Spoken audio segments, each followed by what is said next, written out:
buugga kala sooca waa buug hoos kuu dhigaya marna kor kuu qaadaya waxa uu kaa xayirayaa dhammaan albaabada marna waa kuu furayaa haddaba wax ka ogow qisada baasaboorka oo ah mid ka mida qalabka ugu casrisan ee wax lagu kala sooco casrigan cusub laga soo bilaabo bilowgii insaanka ilaa wakhti dhow dadku waxa uu xor u ahaa inuu u kala socdo dhulka kuna lugeeyo togaga buuraha iyo badahaba iyadoo aan wax caqabad ahi jirin ha yeeshee markii uu soo baxay hal abuurka u samaysan habka dhererku ayay arrintaasi isbeddeshay sidee ku soo baxay maxayse tahay taariikhdiisu dukumiintigii ugu horreeyey ee safar waxaa la aqoonsaday sannadkii 450 nebi ciise ka hor boqorkii atartaxshaaga koowaad ee bershiya ama iiraanta maanta ayaa siiyey mid ka mid a fariinsidayaashiisii si uu si nabadda ugu maro boqortooyadii yuhuudda ee koonfurta falastiin sidaas oo kalena madaxii gobollada ee dawladdii islaamka si uu caddayn ugu noqdo qofkii bixiyey sakada iyadoo erebixinta baasaboor ay ka soo baxday yurub qarniyadii dhexe sannadkii 1914 ayaa boqorkii england henrigii shanaad waxa uu soo saaray wax loogu yeeray dukumiintigii ugu horreeyey ee safar ee sax ah kaas oo muwaadiniintii ajaanibtaba si isku mid a loo siin jiray qarnigii 19aad ayay taariikhdu diiwaan gelisay soo ifbixidda dhowr koobi oo dukumiintiga safarka ah sida kan jabaan oo soo baxay 1866 kan turkiga iyo kan ruushka oo soo baxay sannadkii 1900 iyo kan shiinaha oo soo baxay sannadkii 1898 waxaa baaba'ay kalsoonidii ka dhexaysay dawladaha iyadoo uu qarxay dagaalkii koowaad ee adduunku taasina waxay keentay in tallaabooyin adag lagu soo rogo socdaalka iyo hijrada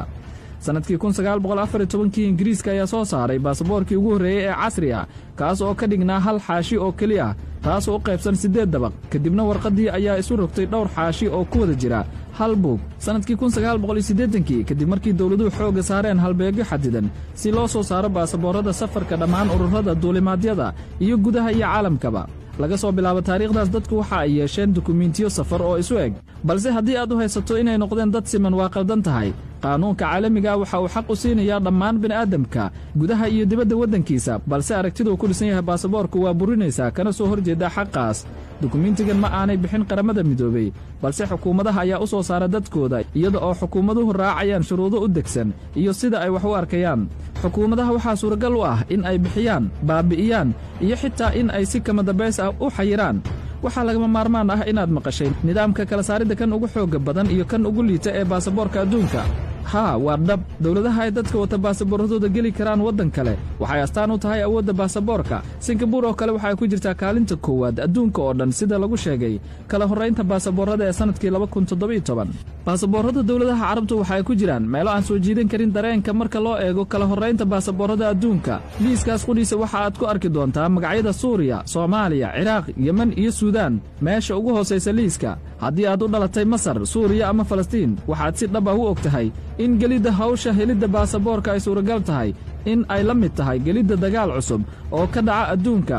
buuggan yari waxa uu noqday hub dagaal oo ku jira gacanta dawladaha carabta si ay uga cadaadiyaan una ciqaabaan dadkooda tusaale ahaan suuriya waxa ay leedahay baasaboorka ugu qaalisan adduunka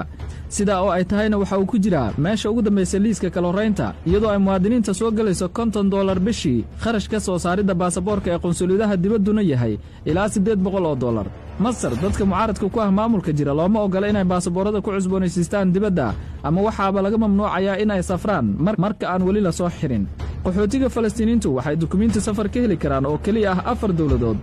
dawladood oo carbeed maantana waxa ay ku nool yihiin mid la mid ah dhibta haysata dadka suuriya iyo masar sida xayiraadda baasaboorka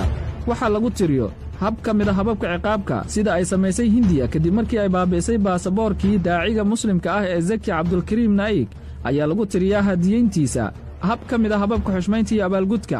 madaxweynaha ruushiya valadimir putin ayaa ku faanaya in uu siiyey baasaboorka dhowr qof oo caan ah oo shisheeye ah dhaxal sugaha boqortooyada sacuudiga maxamed bin salmaan ayaa siiyey baasaboorka robertka caanka ah ee sofiya intii uu socday shirkii niyom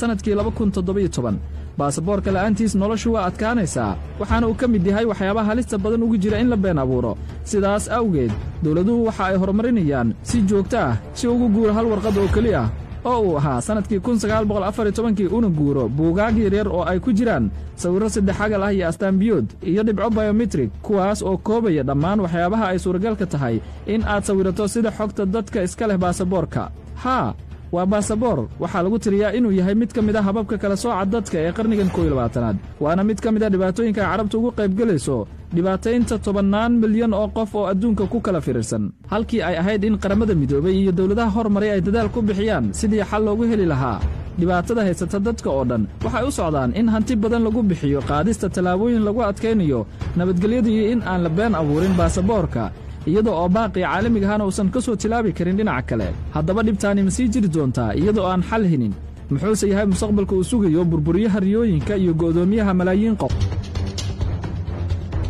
fadlan haddii aad ku cusub tahay janalkan ha iloobin inaad subscribe aad tidhaahdo